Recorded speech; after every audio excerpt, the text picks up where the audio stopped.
Okay, boys and girls, instead of just talking about the 130X and what's going on inside, I decided to break it all down for you guys to show you what I'm talking about here. And here we have the torque tube, or shaft if you want to call it. And here's the bevel gear on one end. I'm going to simply just slide it right off. There's a flat on the end of this, and you have the D to slip into, but nothing locks in. It just simply slides on and off. Okay, going down to the other end, we have the tail gear, and same story here.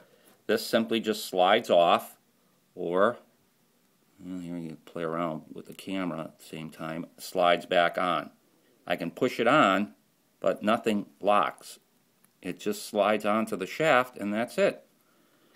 So that's the story with the torque tube here. Moving right along, here's the tail box, and I just wanted to show you there's the tiny little bearing that the torque tube comes out of on the tail box.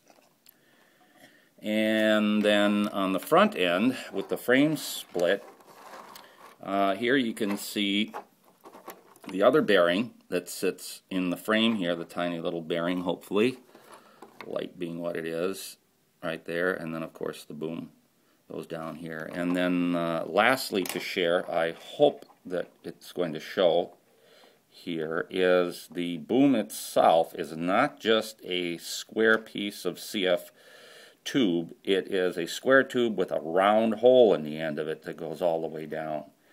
This being one end, and here this being the other end.